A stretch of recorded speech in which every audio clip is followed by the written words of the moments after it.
Welcome to Kaushal Akash academy. PCS के बारे में बात करेंगे, यूपी पीसीएस के बारे में। यूपी पीसीएस को हम 3 चरणों में पढ़ेंगे, देखेंगे इसका एग्ज़ाम पैटर्न क्या होता है, सिलेबस क्या होता है और इस फॉर्म को भरने के लिए हमारे पास क्या योग्यता होनी चाहिए। तो शुरुआत करते हैं योग्यता से। तो योग्यता में हमें क्या चाहिए?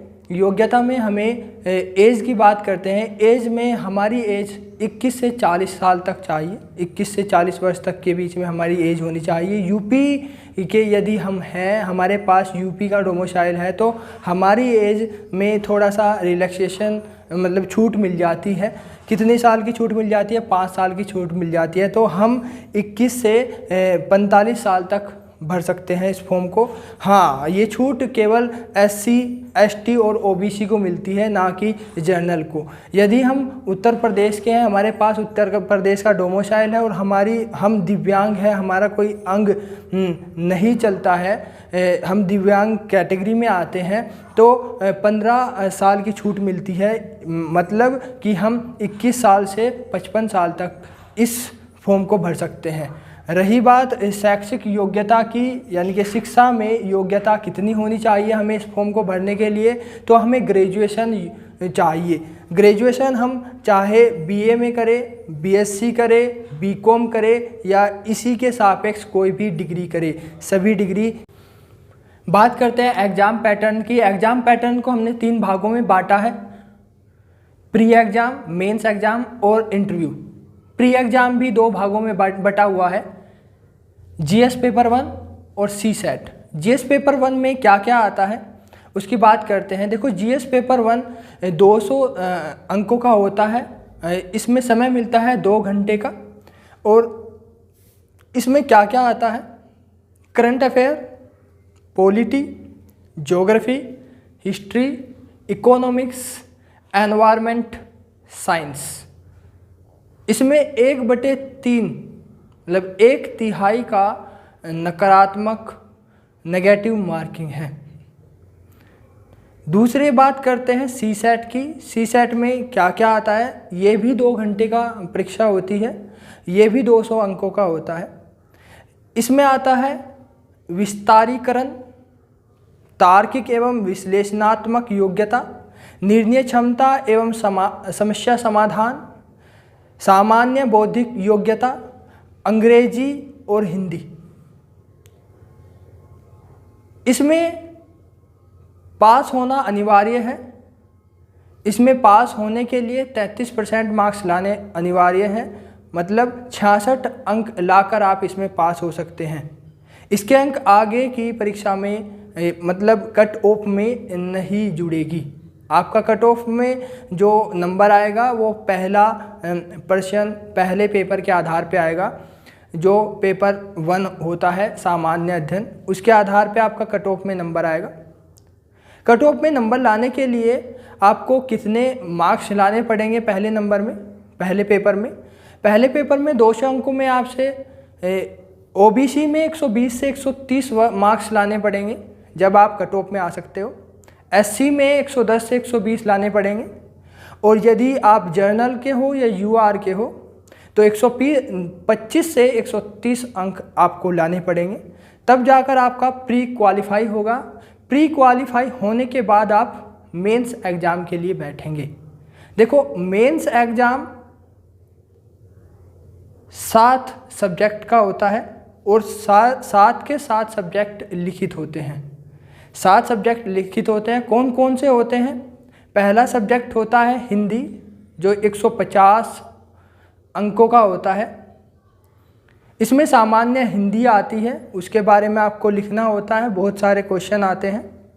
दूसरा सब्जेक्ट होता है निबंध, ये भी 150 मार्क्स का होता है, ये भी आपको लिखना होता है। उसके बाद होता है GS पेपर 1, सामान्य अध्ययन पेपर 1, ये 200 अंकों का होता है। इसमें इतिहास और भूगोल से संबंधित क्वेश्चन आते हैं। ये 3 घंटे का होता है। उसके बाद GS पेपर 2, ये भी 200 अंकों का होता है। इसमें संविधान और अंतर्राष्ट्रीय संबंध से पूछा जाता है। ये भी 200 अंकों का होता है और 3 घंटे का होता है। उसके बाद जीएस पेपर थर्ड कृषि और पर्यावरण के आधार पे होता है, ये भी 200 अंकों का होता है, 3 घंटे का होता है। उसके बाद जीएस थर्ड फोर ये नीति शास्त्र, भ्रष्टाचार, ईमानदार और आपकी नीतियाँ कैसी होगी इसके आधार पे होता है, ये भी 3 घंटे का होता है और 200 अंकों का होता है। 7वां जो सब्जेक्ट है ये ऑप्शनल होता है। इस ऑप्शनल सब्जेक्ट में वैकल्पिक विषय होता है जो, इसमें आपके पास 29 सब्जेक्ट हैं। 29 सब्जेक्ट में आप किसी भी एक सब्जेक्ट को चुन सकते हो, उससे आप परीक्षा दे सकते हो।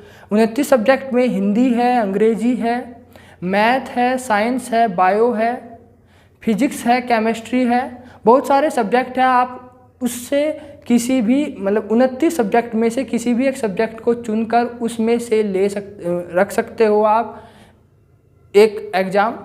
ये 600 अंकों का होता है। इसमें भी 2 पेपर होते हैं।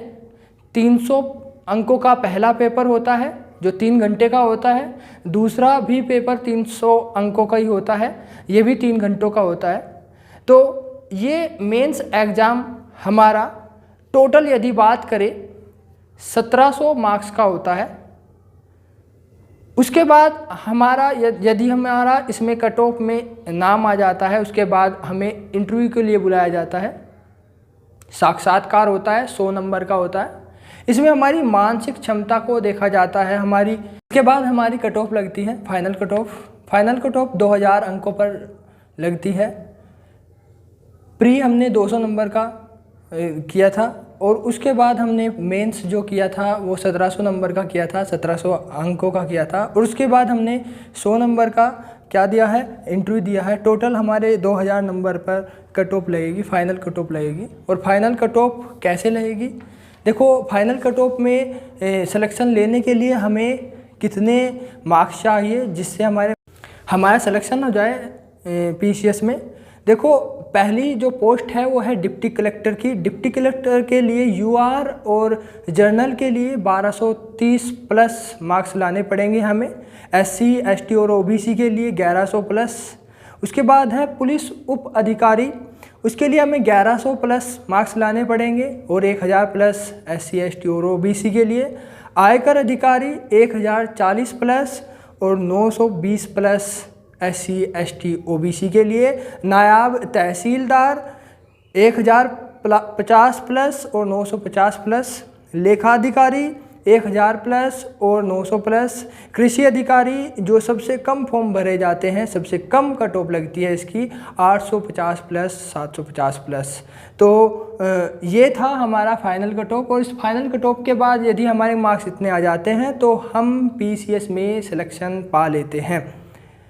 ये थी जानकारी यूपी पीसीएस के बारे में कि हमें कैसे भरना है फॉर्म और क्या क्या इसमें एलिजिबिलिटी, शैक्षिक योग्यता और फाइनल कट ऑफ कैसे होगी।